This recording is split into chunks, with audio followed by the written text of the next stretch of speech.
everyone, today I thought we would have a go at this picture, which is on, as you can see, the title page of the weekly planner. It's actually a picture from World of Flowers, get there in the end, so you can colour along from that book as well.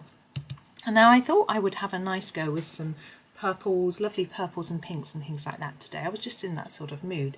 I've grabbed my Castle Arts pencils because they've got a really nice range of purples, and I've got my 72 set, but I've also grabbed a few out of my Monet set as well because I've got a few extras in there. So we'll see how we get on. So I'm going to zoom in to start with so that we can have a good look at what we're doing. There we go. And I think I'm going to start with this nice large flower here, and I'm going to go straight in with some purples. I'm going to start with my darkest purple, which is actually my Mulberry. Ooh, really hard for you to see. I don't know if that makes it easier to read or if it's just too dark.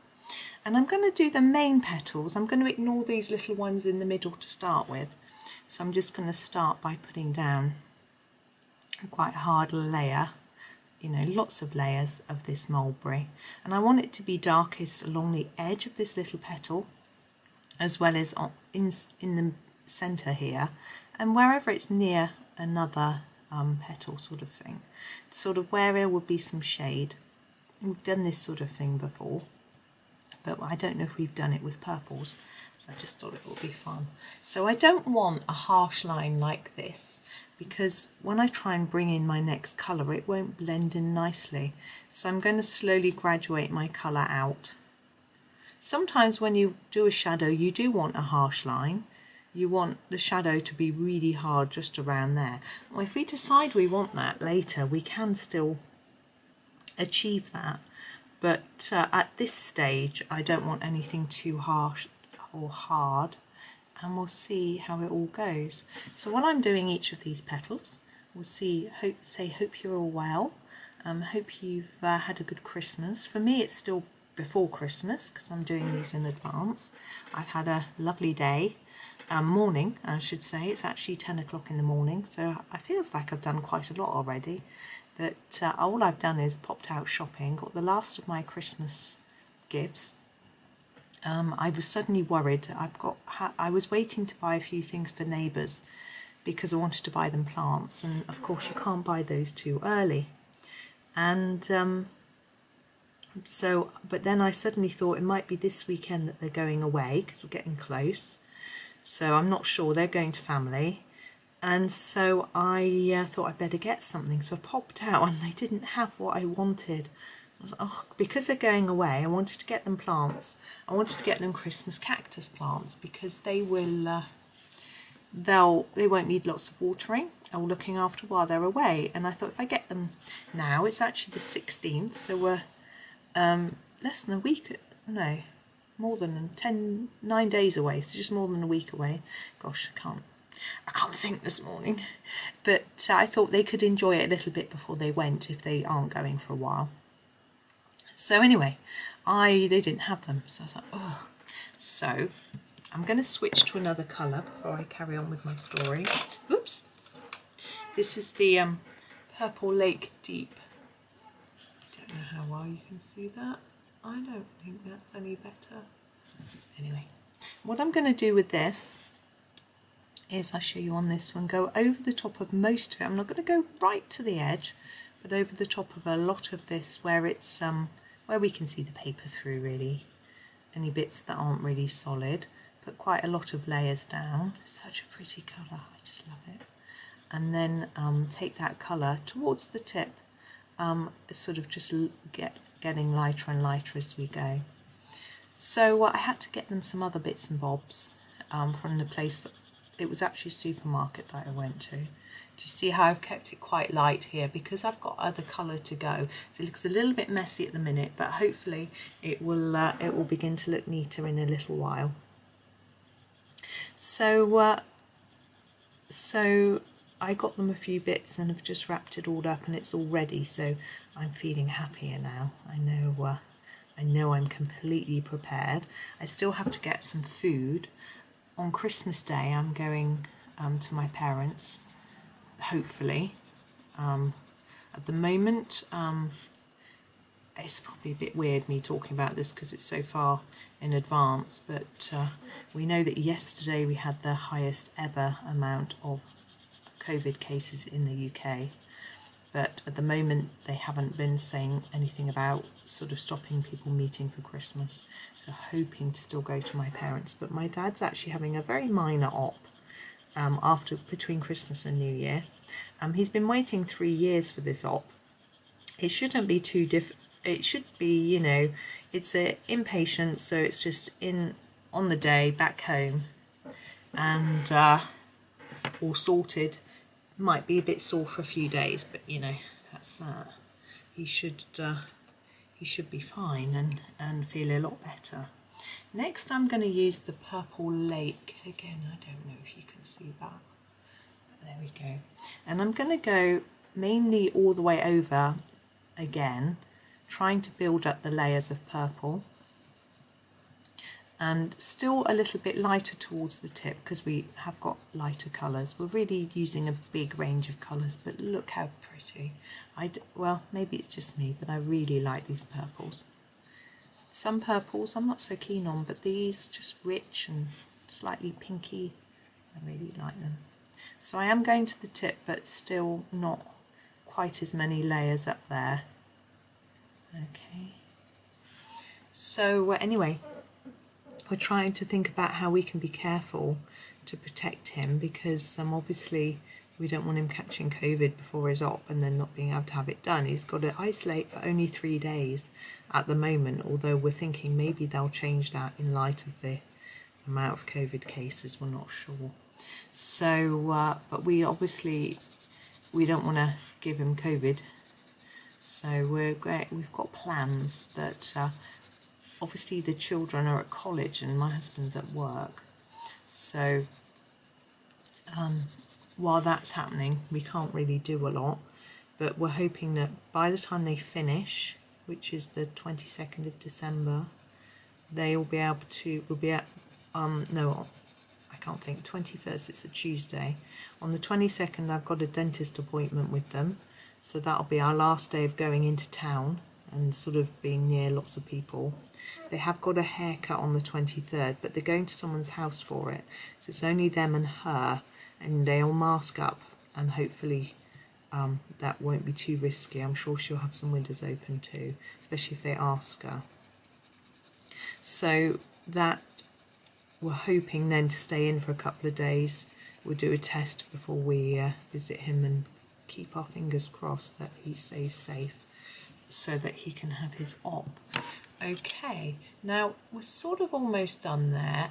I'm still not happy with the amount of white paper showing through, so I'm actually going to grab a blending pencil just to do a little bit of work, and then after that I shall use the lighter. I'm just sharpening. This is I'm using a Prismacolor Colorless blending pencil. Just checking it's got no debris, even though I have sharpened it. And basically you just run it over the whole surface and it should smooth it out. What I do find is that some blending pencils work better with some brands of pencil. Now I suspect this Prisma one probably works best with Prisma brand. The Derwent one works brilliantly with Derwent, but it also works with polychromos, because as far as I'm aware, I haven't checked lately, I don't think the Faber-Castell do a blending pencil. So if you want to blend your polychromos, you have to use a different brand, but that's okay. I find other brands work. I hope you can see a little bit of a difference between these two and this one. You know, you can see that it takes away some of the white paper. I think it semi-burnishes it really. Burnishing is when you push the pigment down into the paper. And blending is just mixing the colours together. But it always seems to make them a little bit darker, which I think means that it is semi-burnishing it a little bit. But with a burnisher, once you've burnished, you can't add more layers of pencil on top. But with a blender, you can. So that is the main difference between them. Also, you know, you think a blender is designed for blending, And a burnisher is designed for burnishing. They do two different jobs, but they do seem quite similar. Now I've got quite a lot of debris there. I'm just going to have a sweep with my brush. And I'm actually really beginning to think that's looking really lovely. I am going to grab my Purple Lake again, which is the one we were using just before, and just go over a little bit more in the central area. You don't have to do this. Now some people would make something of this. Sorry, just to knock my ring on the table, on the desk. You know, because you could think it was curved in here, that sort of thing, and so you could, instead of shading it darker in the centre, you could make it darker in the centre of the petal. So this is just a different approach to colouring the flower. I just decided to do it this way. You could do it both ways, you know, you could do it darker here and darker here, but it's up to you. I thought I'd keep it simple. I was just obsessed by getting pretty purples down on the page, really. Now when I finished this, I'm really just trying to make it look more pretty. I really like these purples. My last bit is the little tip, and I want a lighter colour. I think I'm going to go with the heather purple. I'm just going to sharpen it, and I'll attempt to show you it, but I think I'll be wasting my time. Heather purple.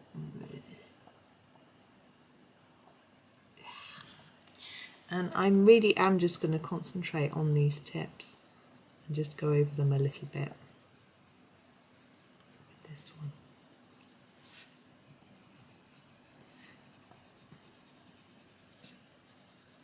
Now we have another flower like this one on this page, and I will do it in exactly the same way. So I won't show you that one. I have had people saying they want to see more of the page done, but it'd be interesting to know whether you would, I mean, I think I've done every petal on this. I think that's enough repetition for you. I think it might get boring if I show you more. I'm going to go back in now with the Mulberry to re-emphasize these darker areas.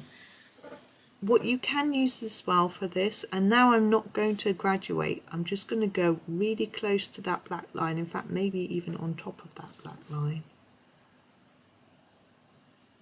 and try to just show that there'll be shadow there. It gives it a slightly more three-dimensional look, and then we'll deal with the centre part. So yeah, tell me if you know, I don't want to repeat exactly the same thing over again, but if you think that will be useful, let me know. It's tricky because I try to do something for everyone, and obviously everyone is different in what they want and need, but I think if I show you with one, you should be able to just replay it and do that one because it's the same, you know, without me having to go through it again. Okay, if you want to accentuate, is that the word I'm looking for, that even more, you can use some black in these areas. I might do that later. What I'm going to do is do these central parts. Oh, sorry, my telephone rang and now I'm a little bit distracted, but I think we're going to do the centre of this part. Now what I'd like to do is stick with some purples but go for some lighter shades. I'm just having a look what I've got. I've got a lavender and a mauve which are quite pale. They might be a little bit too pale. I'm just going to have a go and see how it works. So I'm going to start with the lavender, and what I want to do is a similar thing to with the petal, make it a little bit, excuse me, a little bit darker in the centre and then lighter towards the edge. And this might give the impression that the leaf is slightly bent so that there's more shade down in this bit, but that is fine. I'm happy with that.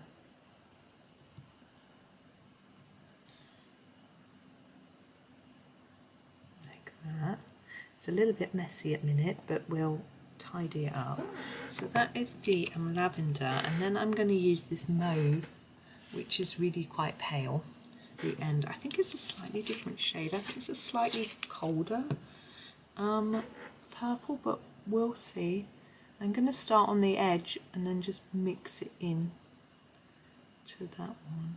We'll see how that looks. I think that's fine.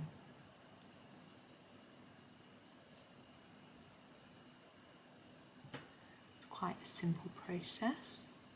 They blend together quite well, I think. Let's have a look.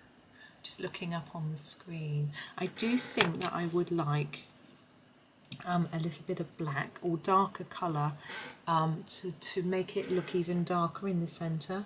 Just having a look at what I've got. I think I'm choosing. I taught you through my thought process. I'm thinking, do I actually want black or do I want Prussian Blue, which is very dark but it isn't black. I think I might go with the Prussian Blue. If you have a look, you can see that it's really a very dark blue, and I think it may just work better. And I just want to apply it really in the centre here, like this, and along the edge of these central parts, everywhere where I tried to make it look a little bit darker before. I just think it needs to be a little bit even darker, and I'm hoping it will give us more of a three-dimensional look. The bigger the contrast between the dark and the lightest areas, the more three-dimensional it looks, but I'm happy with that. I think that looks like those little central ones are sitting slightly above the rest, which is what I'm looking for. Now we've got the centre to go. I haven't really thought about what I'm doing for the middle. I'm thinking maybe we'll go quite dark. I don't want to go as dark as the Prussian Blue at this point. I think we'll go with the Purple Lake Deep just because I really like it. And we'll put that across the whole centre to start with and just see what that looks like. Well, that looks nice. I want it to look like it's sort of sunk in, which I think that's done, and it's made these leaves look like they're standing out even more, which is exactly the effect that I wanted. So that's great. So that is our flower. We only use 1, 2, 3, 4, 5, 7 different colours for that, so not many. Now, I think I'll do a few of the leaves for you as well. Now with a purple, I tend to do a bluey coloured green rather than just a warm green or an olive green. I don't want a yellowy green, I want a bluey green. Now I'm just having a look at what we've got here. I think the Prussian green, I'm going to have to scribble a little bit just to check. Just grab my pad of paper because I'm not massively familiar with the castle colours. So I've just scribbled that, and it doesn't look to me, it's a very exciting pad I've got here. It doesn't look very bluey. Normally a hooker's green, oops, oh he's gone on the floor.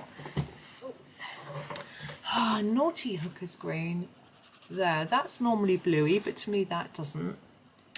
That's not. Oh, Pthalo Green. That'll probably do the job. That's definitely a bluey green. It's not very dark. I think maybe pairing that with the Viridian might just work. That's what I'm going to do. We're a little bit blurred, aren't we? I find it easier to focus things when I've got writing.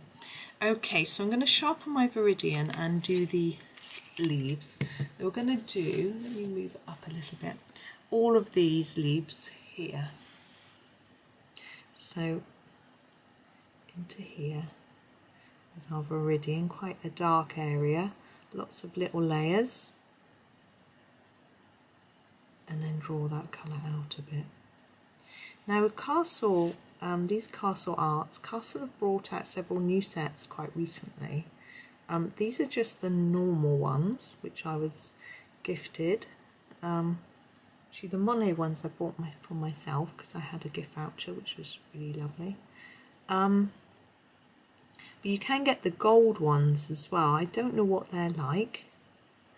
I hope you can see what I'm doing. So I've just put down a little bit. I'm going to go in with the Pthalo Green now and see what it looks like, and then decide if I want more layers of the dark green. So I'm going to start fairly low down, not completely in that space where we started. and then go over with a layer like that and do the same through. Yeah, so there's the gold set, and I think one is oil and one is wax, but to be honest, I don't always know the difference. And when I messaged Castle, they said the sets were the same colours, but then when I spoke to somebody who had the sets, I'm just going to grab the Pthalo Green light to do the tips, and then I'm going to go back through because it's not quite dark enough for me. And someone said there were a few differences, but I couldn't tell you because I would have thought the customer services would have known, but they aren't always brilliant in different places. Depends. So I think the gold ones are more expensive as well. Right, I'm going to go back over all of that again because for me it isn't quite defined enough, particularly the darker colours. And we've got quite a lot of white paper. We could blend it, but I'm just going to go over a little bit more instead. Of course, when you blend it, you're not adding more layers of colour. And actually, a blending pencil can be quite a good alternative to adding layers of colour if you're using really expensive pencils, because it can make it look darker without you having to add more. So as long as your blending pencil is cheaper, if you're using a Caran D'Ache blending pencil, it could be more expensive. This is the Pthalo Green than your actual pencil you're using. So it all depends. Now we're getting somewhere. I can see that white paper beginning to disappear. I don't want it all to necessarily disappear. I know some people are really keen on having no white paper showing. For me, that's not the case. This one, because it's behind, I'm not going to use any more of the light Pthalo Green. I'm just going to finish it off with this one, so it's a little bit darker. And then if you can see, it looks like it's sitting behind. And then we have the Pthalo Green light at the end. Now you could put some white pen on this after. Sometimes I think a bit of white pen can really lift a picture. It can make a big difference. I'm not sure it needs it on this one, but sometimes just going over these lines or adding some dots, things like that, can really make a difference. But I'm quite happy with this sort of really definite purple colouring going on. I am going to put a little bit of darker colour just where the leaves touch the plant. I'm just having a look. I could go in with a brown, but I think because we've got a bluey green, I don't think that's going to work for us, so I am actually going to use a black. Now, obviously black, this is called Ivory Black. Obviously black, it can be quite a scary colour to use, I think. But we're only using a little bit. It can also be a bit smudgy and dirty looking. And as I say, I'm only going to be using a little bit. And it can just help give us that contrast that we need and help with a slightly more three-dimensional look. There we go. Now I'm happy with that, and what I'm going to do on this picture is also colour this one here and this one here in exactly the same way. So I'm not going to talk you through that, I shall just do it myself, but we are going to do some of the other elements of the page, and I think what I'll do is I'll start a new video for that. I'll keep this one short, and in the next video we might do these round ones and we'll use some different colours, but I shall stop now so you can replay it and colour the others if you're following along, or whatever, but as I say, watch out for the next one because it'll hopefully be interesting for you. So thank you so much for watching. I really do appreciate all of the support that you've been giving me, and I hope you have a fantastic day and happy colouring.